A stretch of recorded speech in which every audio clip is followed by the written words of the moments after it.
This is the only hour that ever was or ever will be.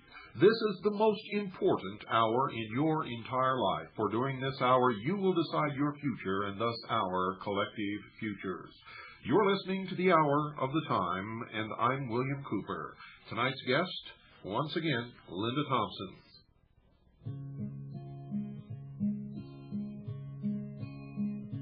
Just in case you don't remember, let me jog your memory. In a church they called the Waco compound, back in April '93, 17 little children, all so helpless and so small, died a senseless death of gas and flames. How many names can you recall? 17 little children.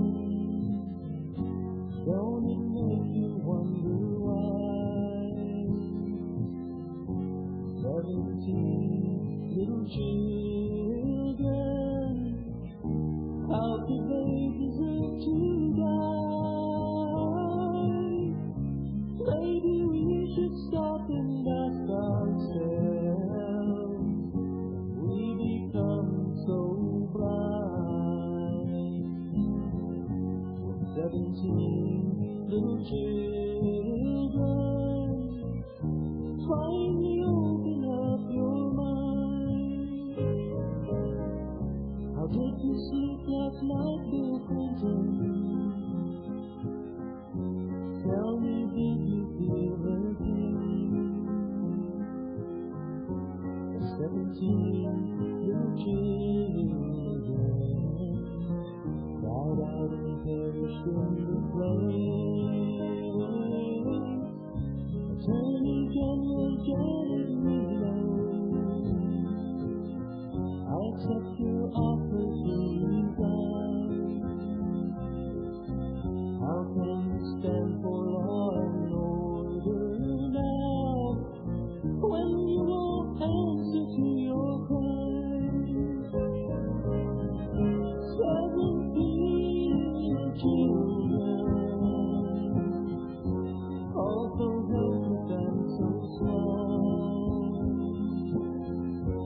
17 little children. How many names can you recall? Maybe we should stop and ask ourselves, we become so blind. Your 17 little children, finally open up your mind. I heard it said the branch davidian only got what they deserved.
ladies and gentlemen, 17 children beneath the age of 13 years old died in the Waco massacre, were murdered, burned alive.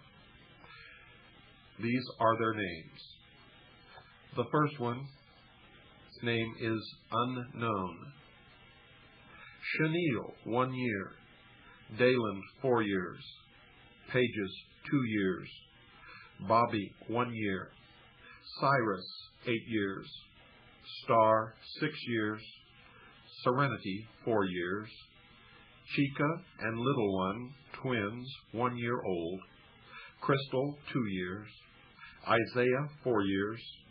Joseph, 7 years. Startle, 1 year.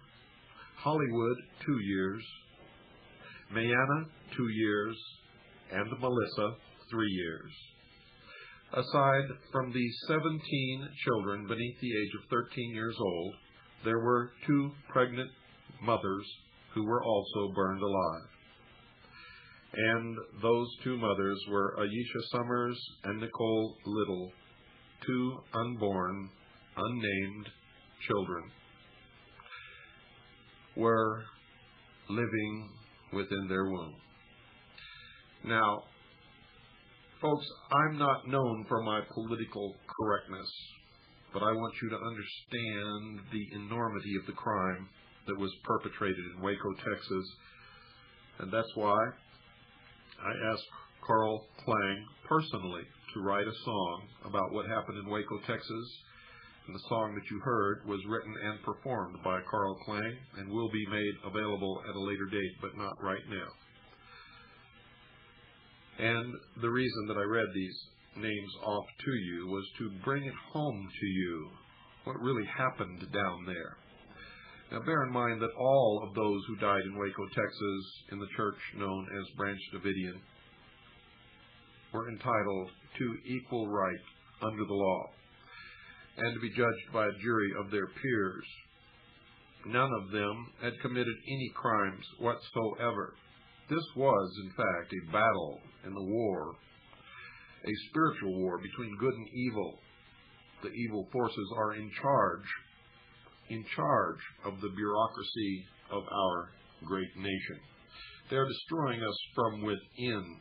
For all the years that you thought that the Soviet Union or Russia was the enemy of the United States of America, ladies and gentlemen, that was a ruse. The real enemy is within, like a cancer destroys and eats at the body. Tonight, we're going to be talking again with Linda Thompson about what she has learned from those who survived the Waco massacre, whom she has talked with, and we're going to learn and talk about a few other things also. Linda, I'd like to welcome you once again to the hour of the time. Everyone out there is waiting to hear what we have to say tonight, probably on the edge of their chair with pins and needles going up and down their spine. Tonight, we're going to talk about the survivors of the massacre, the Waco massacre, the survivors of the congregation of the church that we all know as Branch Davidian. And since you've had an opportunity to talk to most, not all, but most of these survivors, we're going to try to get their story through you. But as you've told me off the mic, off the air, they have not and will not go into particular details when pressed for those details for a specific reason. And first I'd like you to tell us just how far they will go in talking about their experiences. Well, it kind of depends on who you're talking to, because some of them obviously are going to tell you more details than others, because some of them are just material witnesses and others are charged with very serious federal felony offenses, and anything they say can come back to haunt them in court. Even a true statement, you can make a true statement, and I know a good attorney can take that true statement, and if you vary it by so much as one word in court later, they can say, well, you said this story one way this time and another way this time, didn't you? But now if you say it exactly the same both times, then that same attorney would claim that you had rehearsed it. So making any kind of statement can come back to haunt you and can be a bad thing when you're facing criminal penalties. So in that sense, I wouldn't want to do anything to jeopardize their criminal prosecutions. Sure, and that's the reason why they don't want to be too specific, is because this, whatever they say, could be turned around and slapped. They could be slapped in the face with their own words in court. Exactly. Now, lawyers and attorneys in law schools might call someone who did that a good attorney, but I certainly would not call that person a very good or very truthful human being, because they're not trying to get at the truth. They're just simply trying to hang somebody, aren't they? That's exactly right. What takes good people and turns them into that kind of a person? Is that process happen in law school? I kind of think that with some of the ones I've run into that are snakes like that, it's an innate trait. I mean, it's just something that's in them, because you don't see it in every attorney, and you see it more in attorneys that are on one particular side of the fence than the other. They just seem to be lacking in any humanity or compassion, and ethics come from a book. You know, if it's not written down and it's not a rule, then it must not be too bad. You know, that's the mentality. I'm really not, law school doesn't really teach it to you. Law school teaches you to be a little abstract or a little removed and less emotional, and not to be involved with what you're trying to analyze. But it certainly doesn't remove your ability to have morality or to have a heart or a conscience. Sure. And justice system is supposed to mean justice, and it's supposed to have something to do with the truth. Let's get to the survivors of the Waco massacre. And Linda, I want you to make sure that you distinguish, whenever you're talking about these people, between people who came out before the fire, who were in a part of the siege but came out actually before the fire, and the people who actually survived the fire. I think their story is going to, each of their stories are going to be different, and I think that distinction is important. Can you tell us how many of the survivors have you talked to, both that came out before the fire and actually survived the fire, were there when it was burned? How many that actually survived the fire? Well, how many in both categories? How many overall of these people who survived this siege and fire have you been able to talk to personally? I don't think I've ever counted it up. Let me give me a second, and I'll see if I can. Well, give us a ballpark figure. It doesn't have to be absolutely right on the money. Somewhere around a dozen. So you've talked to around 12 people who were either in there during the siege and came out before the fire, or have actually were actually people who were there when the building was burned and survived the fire. Right. And of the people I've talked to that survived the fire, I think I've only talked to 2, maybe 3 of those people that actually came out after the fire. Okay. So let's get into the siege portion, and can you tell us what you've learned from these people, and wherever you can, without jeopardizing them, tell us who has told you this. Can you tell us the truth of what happened on specifically February the 28th, and then the period following on up to the final day, 51? Okay, there were, I've talked to several people that were there, the initial day, and one of the people was at the doorway that the ATF claims to have approached, and the story that he tells and the story that other people relate was also told to them by David Koresh and the people that were at the door, is that they saw the ATF coming, and David opened the door, and with his hands up he said, "Wait, let's talk about this. There's women and children in here." And as soon as he did, they began firing at them, and David slammed the door shut. Excuse me just a minute. Was he actually hit when this happened? I had to cough, I'm sorry. That's okay. He slammed the door shut. Terry Jones was hit then. He was shot before the door was shut, and he was hit and mortally wounded, and everyone said that they heard him screaming for a long time in absolute agony from his wounds. This was Terry Jones at the door. Where was he hit? In his side and his abdomen. That's one of the most painful wounds that anyone could possibly suffer. Now, he is one of the people who were killed that, if you'll remember a couple of weeks ago, this so-called coroner came out with a new autopsy result saying that 3 of the people that had been killed the day of the siege, one of them had a gunshot wound to his mouth, or through his mouth like he'd shot himself. Mm-hmm. Well, the family, no one believes the story about Perry. None of the Branch Davidians, none of the family, nobody believes that. And so they're saying that he was shot in the head on the 28th? Yeah, through his mouth. And the interesting thing is that a man I'm in contact with called the coroner after the story came out. He called Perwani's office, and Perwani told him, well, actually he needed to check with the local guy, the local coroner in Waco. I think his name is Collier. And the man did call him and learned that not only had he not examined the body at all he had done was put a tag on it. So I don't know where this story with the bullet wound to the head came from, but both of the coroners are denying having made that examination or that finding. So the coroner absolutely denies that there was any bullet hole in his head? No, he denies that he was the one that said that or did the examination. Well, what do they say about a bullet wound through the mouth to the head? They each point a finger at the other and say the other one examined the body and they don't know. So, in other words... Nobody's concocted the story or they have the wrong body. Well, it sounds to me that even if the story was concocted or not, that the coroners are playing CYA or cover your ass with each other and will not own up to what really happened. Is that correct? Right. And the other interesting thing is this same coroner that the friend I'm relating talked to said that the body was well preserved. Now, you've got to realize this is a body that they buried underground that was underground for 2 months in pretty warm weather. Uh-huh.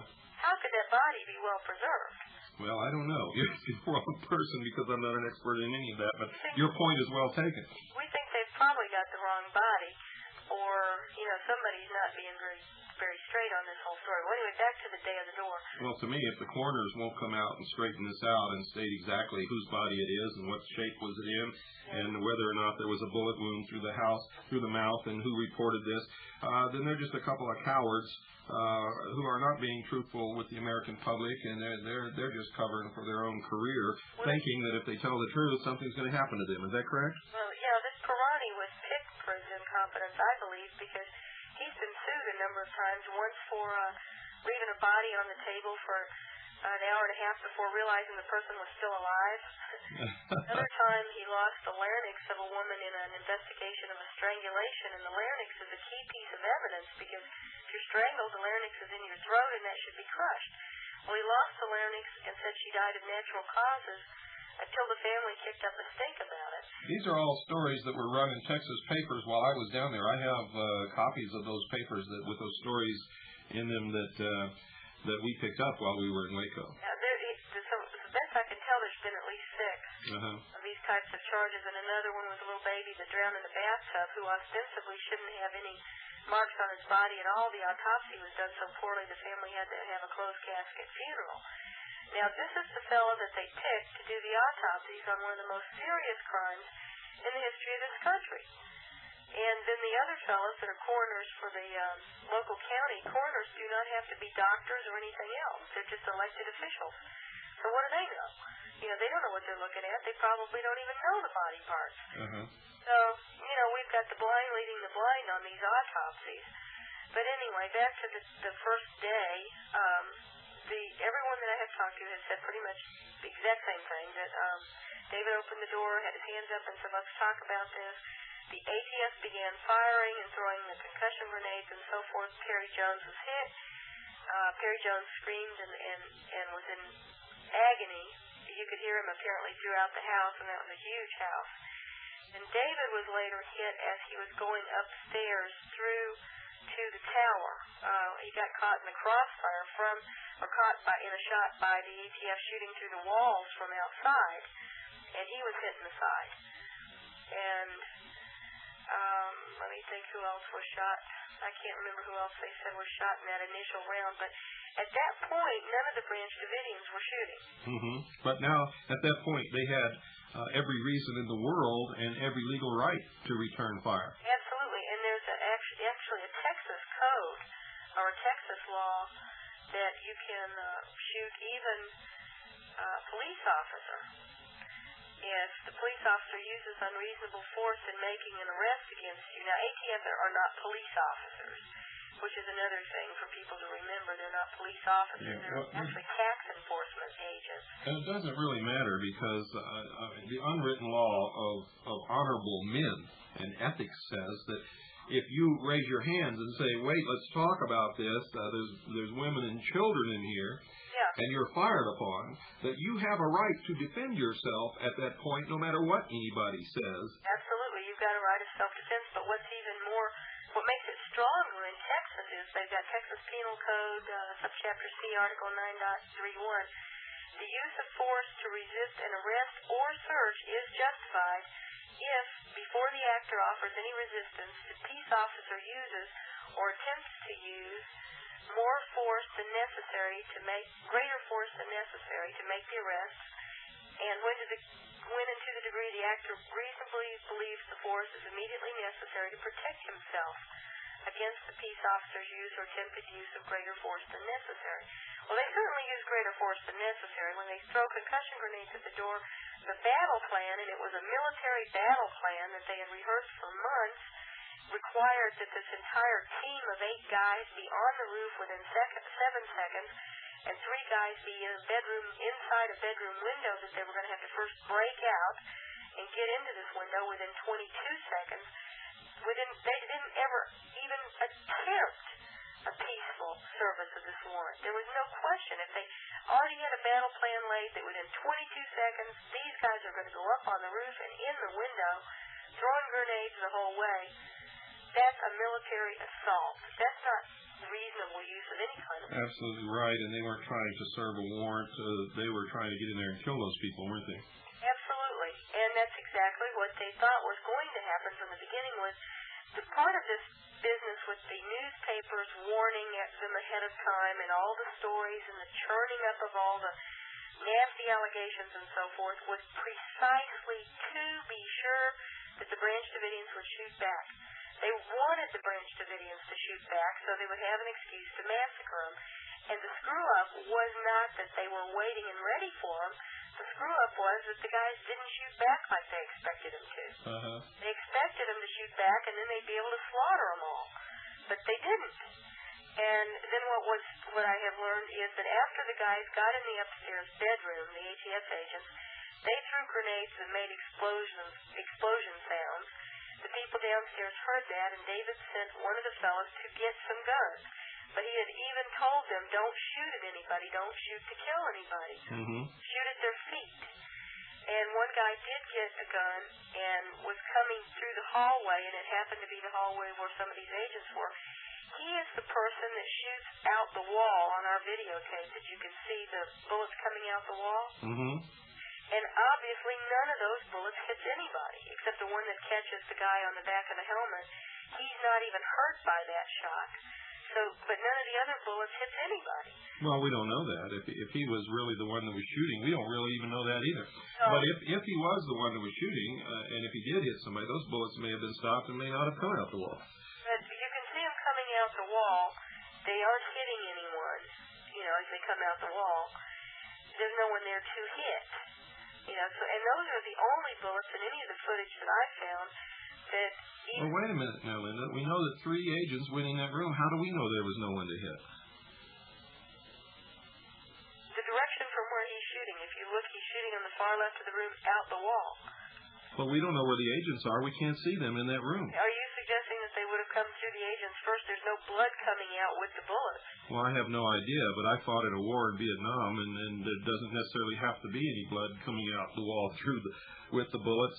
And if the bullets indeed hit someone first, they may not have even gone through that person and come out the wall. Depends upon what type of weapon this guy was firing and what kind of rounds he was firing. Okay, you can hear a corresponding shot for each hole. That's correct. And based upon that, it would be a good summation to presume that no one is hit by them. Now we're doing good radio, because that's what I was trying to get you to say, because I don't want anybody out there criticizing what we're putting out here. All right, how's that? That's good. We've had it a while, and we've basically come to the conclusion. In other words, for every sound of every shot that's fired, we can see a corresponding hole in that wall. Right.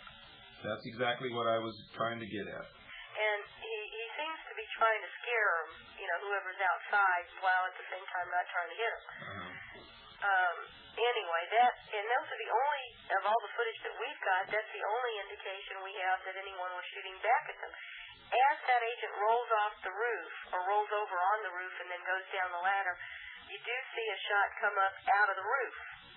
Well, I've examined that tape. It doesn't necessarily come out of the roof from below. It could have been fired from outside at a diagonal and hit the tile and caused it to fly up like that. We don't know from which way the bullet came, but a bullet comes from somewhere and knocks a tile off the roof. Yeah. And then there is another bullet that comes from almost directly overhead, which has to be coming from one of the helicopters. It goes through the roof ledge and then down to the bottom edge of the house. That's correct. And that could have been the source for the first bullet that knocked the tile off the roof. We don't know that. Now, an interesting thing is that some of the vehicles that were out there that the ATF was shooting from behind in the, in our video, you can see the agents all behind cars shooting randomly everything that they've got. Those vehicles have bullet holes that are straight up and down. Where do you think those came from? Well, obviously they had to come from helicopters. Exactly. So the two of the women that came out with the children both have said that the helicopters fired on the roof, fired into the second story. We also know that one of the lawyers who went into the building to talk with David Koresh, when he came out, said that there were holes in the roof where the helicopters had fired down into the building. That's right. And there's no way these vehicles could have gotten any bullet holes where they did other than from the helicopters overhead. So my theory on this is that there was at least one helicopter that was intended to fire and create this hail of gunfire to scare the heck out of the ATF and the Branch Davidians, make both of them think they were under fire, and that is what started the ATF shooting at everybody. And the Branch Davidians then were shooting in self-defense. Well, if that's the case, Linda, these ATF people had to be the stupidest dummies that ever lived on the face of the earth. Now, I've been in combat, and it's absolutely impossible for a helicopter to be firing down on us and me to think that it's somebody in a trench in front of me. That just can't happen. So either they were all a part of it, and this helicopter was not meant to scare the ATF, but to scare the Davidians into firing at the ATF and justify what they were doing, or else these guys have to be the biggest bunch of dummy, what would you call them, sacrificial pawns? I think they were, actually, because you realize these are not a trained fighting force. These aren't SWAT team guys. These are not people that ordinarily are or should be in any kind of a combat situation. And they had a lot of women out there too. You'll notice in the agents that were there, and a lot of young trainees were there. So I think it would be a very simple thing for them to not know where the gunfire was coming from, because you could hear a lot of gunfire in the footage.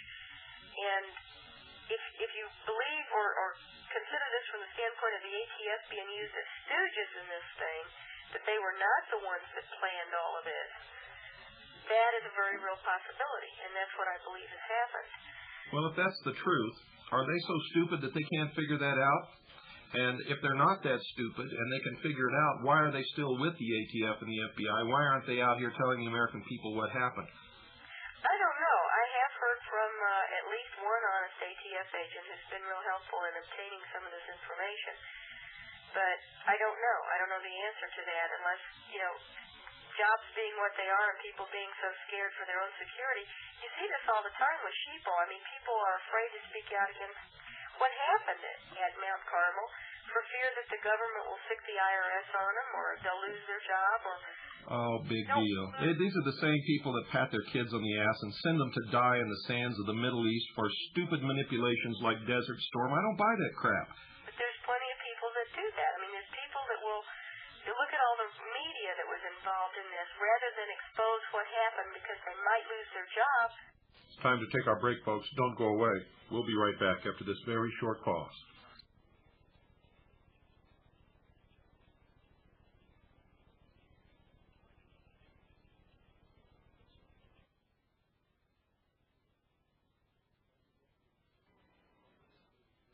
Don't forget, ladies and gentlemen, be on the Capitol steps, 9 a.m. on September 29th, 1993. Even if you have to take time off with no pay, you've got to be there. We must show our numbers. We must show that we are together, that we are strong, and that we mean business.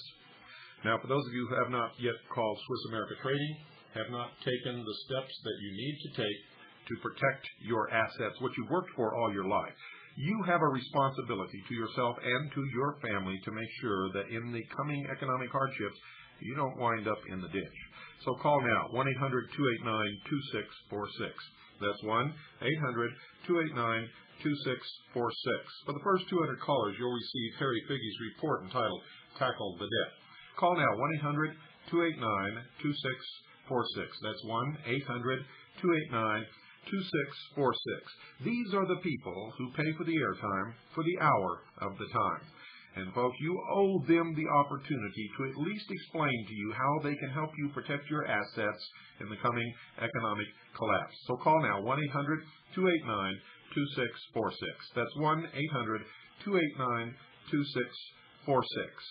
Mention my name, William Cooper. Tell them you're a steady listener to the Hour of the Time, and you'll also receive a free newsletter entitled Protecting Your Future. Call now, 1-800-289-2646. That's 1-800-289-2646. Don't procrastinate by protecting your future. You'll be protecting the future of this program, the Hour of the Time, and freedom for the world. Call now, 1-800-289-2646. That's 1-800-289-2646. You'll be glad that you did.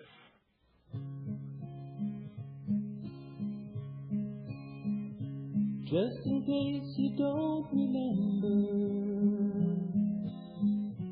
let me jog your memory.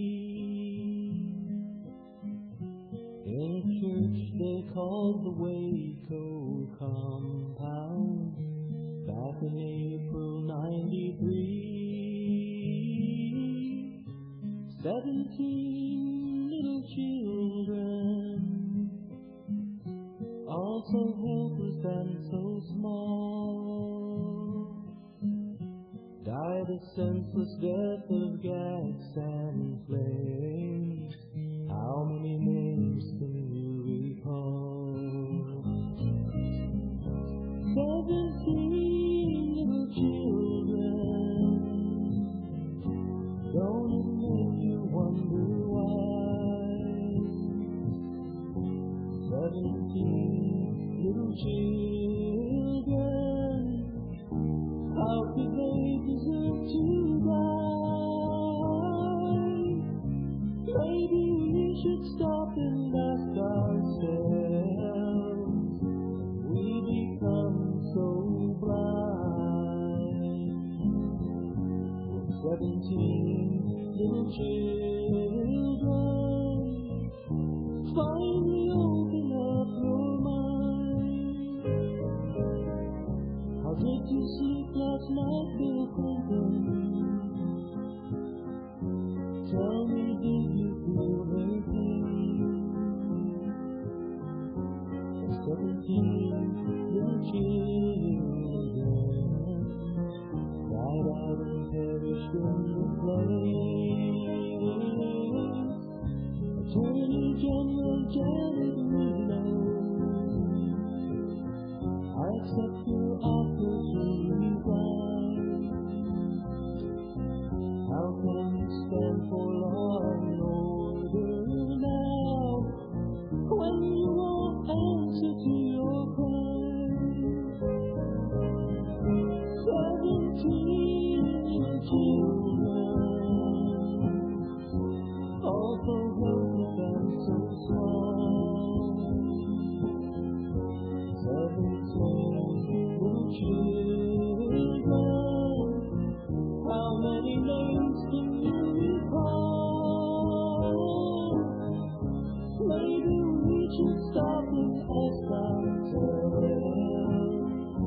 we become so blind. We're 17 little children, finally open up your mind. I heard it said the branch Davidian only got what they deserved.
lot of people here. Well, if that's really the truth, then there's not much hope for this country, is there? I think there's a lot of hope for the country. I've heard from... Well, how can that be when the people who are the big, tough law enforcement people are scared to stand up and tell the truth when they know that the Constitution and the Bill of Rights are being flushed down the toilet? Well, I think patriots are going to have to come forward and insist on honest government. We just haven't done it. We've been on our duffs watching TV too long. Let me guarantee you that out of every 100 big, tough patriots who swear that they will stand up and defend the Constitution, when the time comes to really do it, you'll be lucky if between 5 and 7 of that 100 actually show up. Well, I hope it's not that dismal, because I certainly hear from a lot of them, and the people that have seen this tape, a lot of people say, well, that's it. That's the last straw. I'm not going to be a sheep anymore. I'm going to stand up. I'm going to do something, because we have murderers and thieves leading this government. We literally do. That's correct. But we have to go back to the Revolutionary War that founded this country and actually separated us from King George and established the United States of America. When it came time to fight, now understand this, less than 5% of all the people who lived in the colonies actually picked up a gun and went to fight. The rest of them either fled or were solidly on the side of King George, and some of them just didn't give a damn either way. But only less than 5% of the people who made up the colonies who were eligible to fight actually picked up a gun and went and fought against the king. Well, it's interesting, anyone that has a copy of the Declaration of Independence, everything mentioned in there as a grievance against the king is every bit as good today against the leaders that we have right now running our country. That's correct. Was against the king. It's astounding the parallels.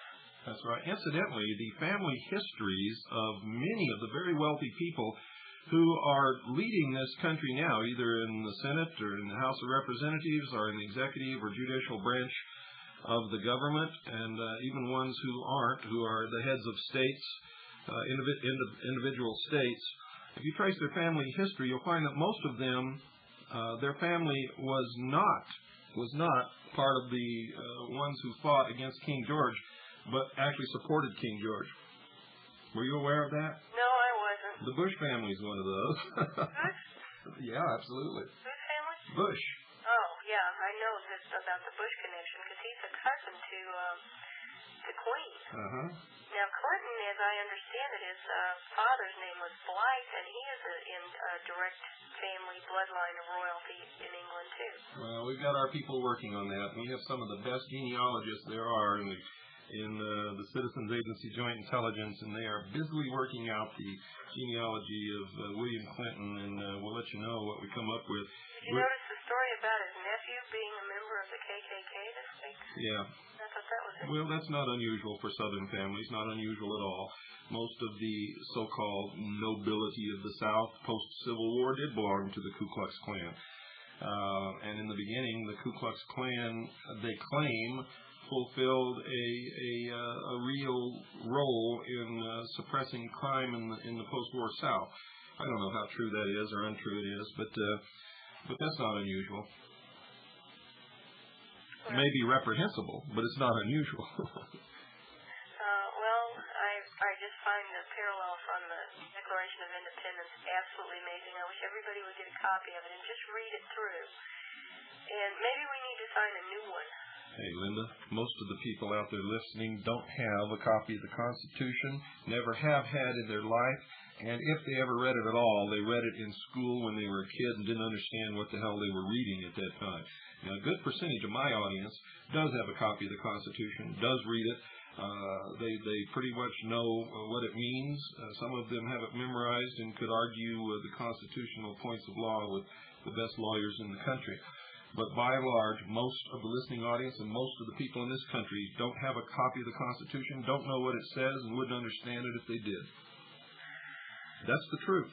Yeah. I used to, when I traveled around the country on my lecture tour, I used to ask, and I used to do this until I realized how bad I was embarrassing the audience. I used to ask how many people in the audience had a copy of the Constitution. I had to stop doing that because invariably only 2 or 3 people out of several hundred would raise their hand. And I didn't want to shame people in that manner, so I've changed the delivery of making that point. And what happens is people leave my lectures and they go get a copy of the Constitution right away. One of the CAGI members, Carolyn, down in Port Isabel, Texas, set out one day to try to find out how a citizen living in Port Isabel, Texas, would go about getting a copy of the Constitution, and what she discovered was there was not a copy of the Constitution in the entire town, including the library. Oh, that is amazing. That is amazing. She finally found one in the office of the local editor of the paper. All right, this booklet that we're publishing, I hope at the end of this week, at the most 2 weeks, it depends on the printing schedule, it's got the Constitution of every state, the militia law of every state. Oh, let's save that, Linda. We don't want to get into that. That's for tomorrow night. Let's go back to the survivors of the Waco massacre. All right. What happened after that first day? After the first day, some of the children came out with the two older women. Mm-hmm. Initially, these two older women, and they're in their late 50s and 60s, were both charged with conspiracy to commit murder. And one of them is legally blind and the other one's handicapped. Mm-hmm. And that was such a faux pas, the government finally dropped the charges against them, but then didn't allow them to leave. I mean, they were still in prison. Who were these two? Pardon me? Who were these two? Annetta Richards and Catherine Matheson. Okay. And Annetta has got big, thick glasses. She can barely see, in front of her. And they're both very soft-spoken, very nice elderly women. Mm-hmm. And they were initially refused that. They wouldn't let them out of jail even. They kept them as material witnesses, and then they allowed them to go to a halfway house. And now they've just deported Annetta Richards. And I believe Catherine Madison is still under house arrest at a local hotel. How is it that witnesses end up being confined in jail? Well, it's an archaic law in the federal law that allows a material witness who presents a threat of flight to be held in jail. But there was never any threat, as far as I'm aware of, that any of these people would flee. This was their home. I mean, they had no intentions of leaving. So we've got people who didn't do anything, didn't commit any crime, aren't charged with any crime, and they're being held as a material witness, and they're serving time in jail. That's right. And Bill Johnstone, the U.S. attorney down there, is the person pushing that point always. And he has gone to some bizarre lengths to get people kept in jail without bond, including the material witnesses. I know that I looked at several, I've gotten the files on all of these cases while I've been down there, and I've got copies of the indictments and warrants and so forth, but read through the files. And on the bond hearings for most of these people, he had no reason, nothing that he could offer to keep them in jail. And so he would offer things like a copy of a newspaper article about Paul Satta, a copy of our announcement for the militia assembly in Waco, and a claim that since some of these people were foreign nationals, they'd leave the country. That's the bogus kind of stuff that they used as a basis to say that these people shouldn't get any bond and that the material witnesses should be held in jail. Uh-huh. Now, why is it that the people stayed in there and didn't come out? And there were a lot of offers and deals made that if they would come out, the only one that would be taken into custody would be David Koresh, and that he would be given all of his rights, and the rest of them would be let go, and still nobody came out. Why did the people say that they stayed in there? Well, you just pointed out part of the problem with that. First of all, everybody that came out was arrested. And they were kept from communicating with the people inside the house. But the people inside the house would hear over radio broadcasts that they had been arrested and kept from talking to the press. And the children were put in foster homes and kept from talking to anyone. So they had no idea what was happening to these people other than what they could hear on news broadcasts, and none of it was good. Well, this is the point that I wanted to bring out, because these are the points that Rita Riddle made when we interviewed her after she came out on March the 21st, we interviewed her before the fire, and she made the same claims. I wanted you to say this so I didn't put words in your mouth. But the others confirmed this, that they were promised that they would not be arrested and go to jail if they came out, and that's exactly what happened to them, isn't it? Exactly. And not only that, they've shipped several of them off to different parts of the country. And then when they do that, they take all of their property, including their phone numbers and things that they have to contact people outside. The only way they can contact anyone outside is if they can get to a phone. Some of them have been put in isolation where their phone privileges are cut off and they can't even use the phone. And then when they were moved, even if they could use the phone, they didn't have access to their phone numbers, and you can't dial information from a jail because you have to collect calls everywhere that you call. So basically they're held as political prisoners with no way of communicating with the outside world. Right. So the people who were in the church, Branch Davidian, had no reason at that point. In fact, they had every reason in the world not to trust what the FBI and the ATF promised them, because on every promise that they made, it turned out to be a lie. Absolutely. And another thing that happened, and I remember this was a very big issue on our network, but it was not made a big issue in the press, and I was absolutely appalled that it wasn't. The FBI out one side of its mouth is saying, well, we've made every opportunity available to these people to come out, and yet on at least two occasions, Bob Ricks had said that someone had transgressed or done something that the FBI didn't like, and that anybody that tried to come out a window or a door would be considered a threat to the agents outside, and they'd be shot. And they actually shot at Steve Snyder. Yeah, they didn't shoot that agent that jumped off the roof that they claimed was a Branch Davidian during the fire, did they? No. And this is the kind of thing, I think that the story that was being presented to the public was a completely different story than what was being given to the Branch Davidians. Hey, Linda, I don't see how these guys can live with themselves. I don't see how they can get up in the morning and look themselves in the mirror. They're the most despicable group of liars and traitors and thieves and every other thing that you can think of that I've ever heard of in my entire life. And where do they find these people? Where do they find these people anyway? That was what I was saying when we saw this happening live on TV. Before I even knew everything that we know now from the tape footage of the tank with setting the fire and so forth, you could see when they were bashing that house, they weren't ventilating it to put in any tear gas. I mean, they weren't making small holes to inject tear gas. They were bashing enormous holes time and time again. They used 2 and 3 tanks on the same hole. Yeah. They were destroying stairwells inside. They were demolishing the building. And I said, where did they get the guy that's driving that tank? Well, we know that a good percentage of the agents of the FBI, the ATF, the Central Intelligence Agency, and other agencies of the United States government are recruited from Brigham Young University in Salt Lake City, Utah. We know that for a fact. Let's go to the day that the fire occurred. What do these people say about what really happened on that day? Well, it's kind of interesting. It depends on, as I said, I've only talked to a couple of the people that were there, and the stories are inconsistent. One of the people that I've talked to, and I really don't want to name him on the air, and I'll tell you. That's okay. You'll know why in a minute.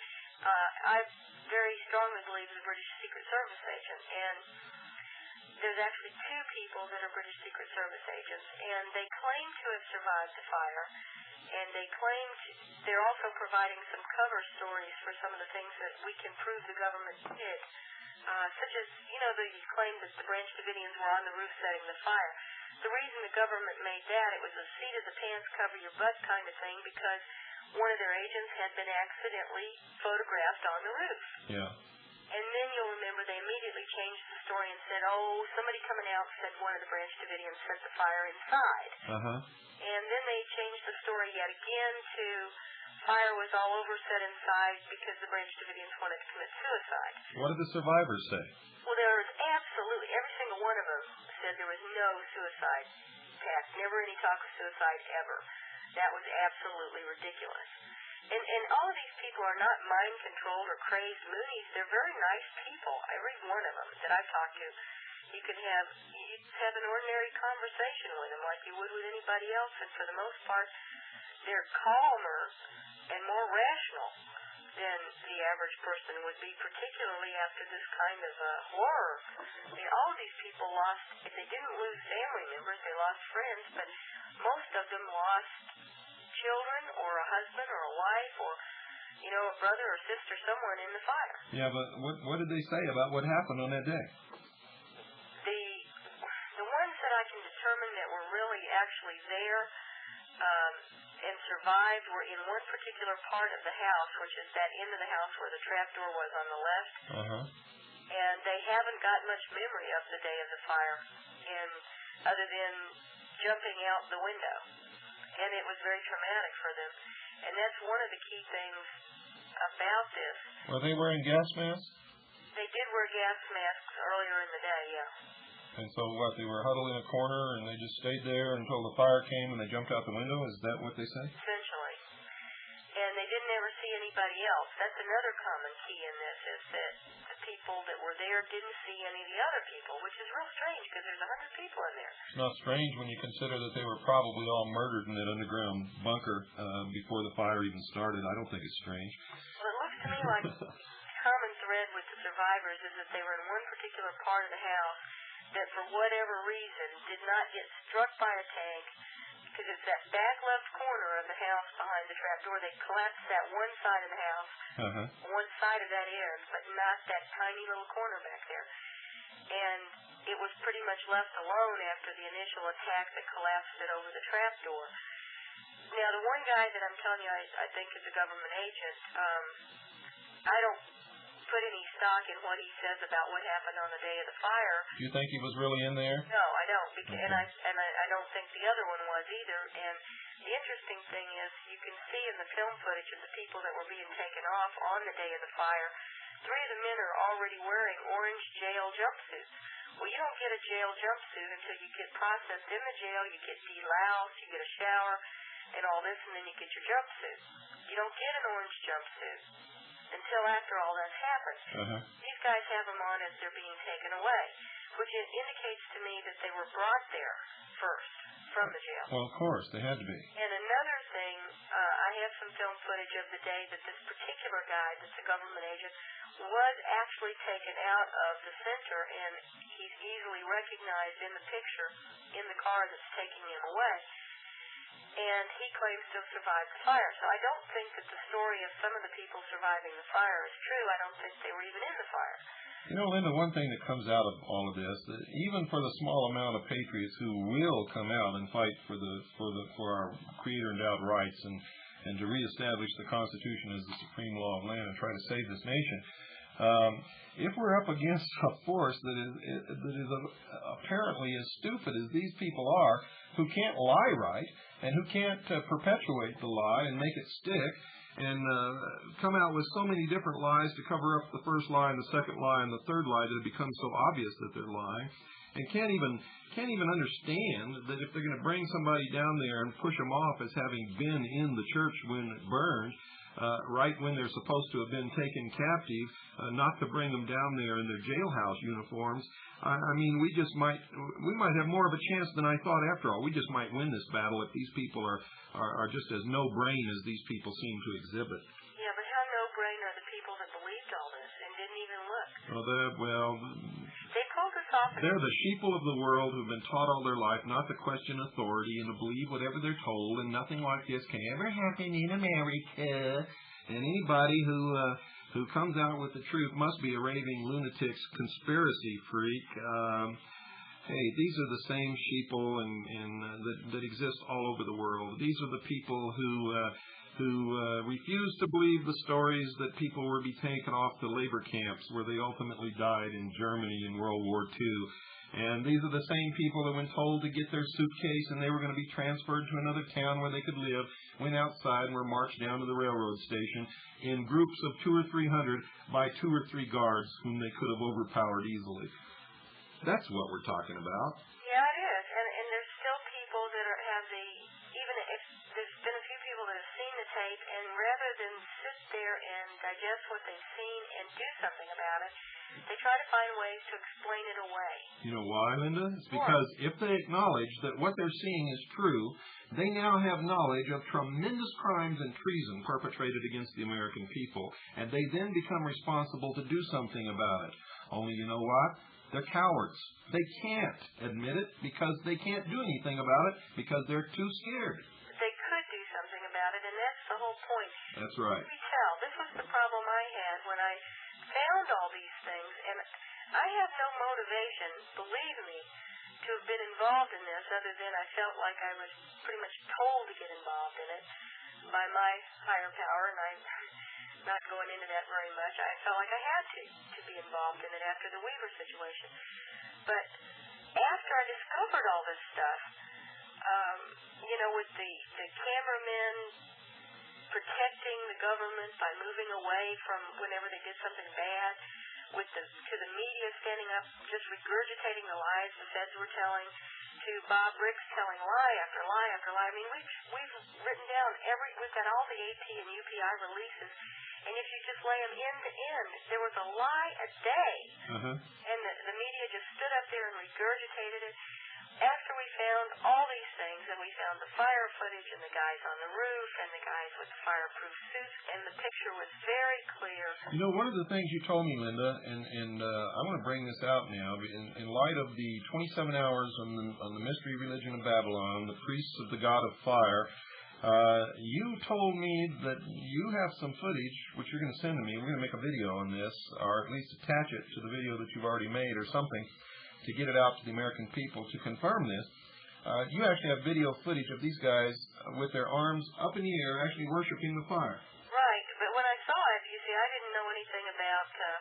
You didn't know anything about the mystery religion of Babylon, did you? No, I didn't. But when I saw it, and I didn't know it. It wasn't something that I could look at them doing this and based upon my prior knowledge of the motivations of the people involved, yes, what they were doing, but you would see, I just saw them doing it, and I nudged my husband. I said, this looks like this guy's worshiping the fire. Look at this. He's not a branch Davidian. What's this guy doing? And then we saw a couple more doing the same thing in later footage. And they're holding their arms up to the fire just like they're worshiping it, and then... That's exactly what they're doing, Linda. Linda, thank you. We'll be back with Linda Thompson again tomorrow night, folks. That's it. Good night, and God bless every single one of you.